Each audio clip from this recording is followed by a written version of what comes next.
Hi friends, welcome back to my channel. இன்றைக்கி நம்ம சேனலில் சுவையான சாம்பார் எப்படி வைக்கலாங்கிறத பற்றி பார்க்கலாங்க.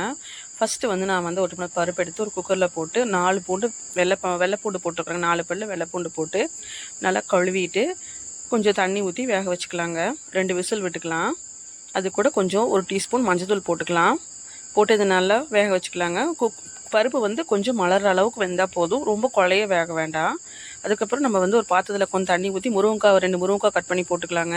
நம்ம என்ன காய் வேணாலும் போட்டுக்கலாம். நான் 2 முருங்கைக்காய் போட்டிருக்கிறேன், ஒரு 4 கத்திரிக்காய் போட்டிருக்கிறேங்க. இந்த மாதிரி நீளவாக்கில் கட் பண்ணி போட்டுக்கலாம். அதுக்கப்புறம் ஒரு பூசணிக்காங்க, நம்ம ஒரு பீஸ் பூசணிக்காவையும் கட் பண்ணி போட்டுக்கிறேன்.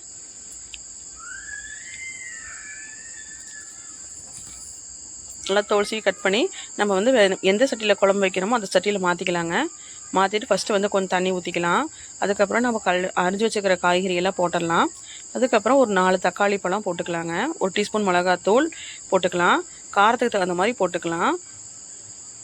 மல்லித்தூள் 1 டீஸ்பூன் போட்டுக்கலாங்க. தேவையான அளவு உப்பு போட்டுக்கலாம். அப்புறம் சாம்பார் பவுட்ரு நான் 1.25 ஸ்பூன் போட்டிருக்குறேங்க. இதெல்லாமே போட்டுட்டு அதுக்கு கூட கொஞ்சம் தண்ணி ஊற்றிக்கலாம். ஊற்றி நல்லா இது மூழ்கிற அளவுக்கு தண்ணி ஊற்றிக்கலாம். ஒரு 4 தக்காளி பழத்தை அரைச்சி அதில் ஊற்றிக்கலாங்க. கட் பண்ணி போகிறதா இருந்தாலும் போட்டுக்கலாம், அரைச்சி போகிறதா இருந்தாலும் போட்டுக்கலாம். அப்புறம் சின்ன வெங்காயம் ஒரு 10 போல் உளிச்சு போட்டுக்கலாம். இப்போ அடுப்பு பற்ற வச்சுக்கலாம். வச்சு இந்த பாத்திரத்தை வச்சு நல்லா கொதி வரட்டும். காய் நல்லா வேகட்டுங்க. காய் நல்லா வெந்தவுடனே தேங்காயும்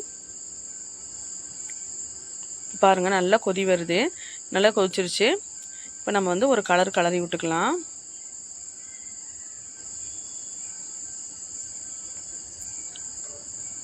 ஒரு பல்லு தேங்காய் நான் கட் பண்ணி வச்சுருக்கிறேங்க. அதை அரைச்சி நம்ம அதில் சேர்த்துக்கலாம்.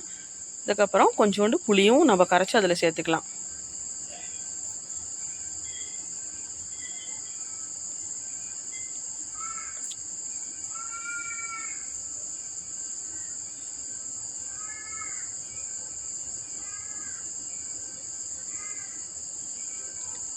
அதுக்கப்புறம் நம்ம வேக வச்ச பருப்பு எடுத்து அதில் ஊற்றிக்கலாங்க.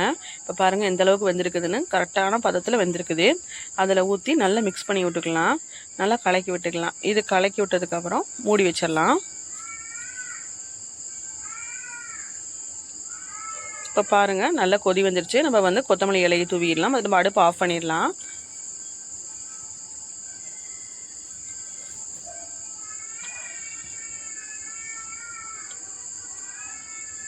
வடை சட்டியை வச்சுக்கலாங்க. கொஞ்சம் ஒரு 2 டீஸ்பூன் எண்ணெய் ஊற்றிக்கலாம். எண்ணெய் ஊற்றிட்டு கடுகு, சீரகம், வெந்தயம் 3மே போட்டு தாளிக்கணுங்க.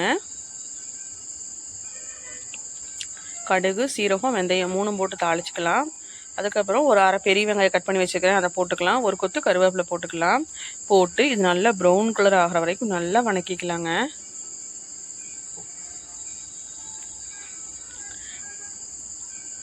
நல்லா வணக்கிக்கலாம். நல்லா ப்ரௌன் கலராகி மொறுன்னு இருக்கணும் வெங்காயம், அந்த அளவுக்கு வணக்கிக்கலாம். அதுக்கப்புறம் தூக்கி நம்ம குழம்புல தூக்கி கொட்டிடலாம். அவ்வளோதான், நம்ம சூப்பரான சாம்பார் ரெடி. நல்லா கலக்கி வச்சுட்டு நம்ம மூடி வச்சிடலாங்க.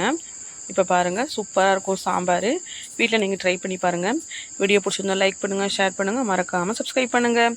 தேங்க்ஸ் ஃபார் வாட்சிங்.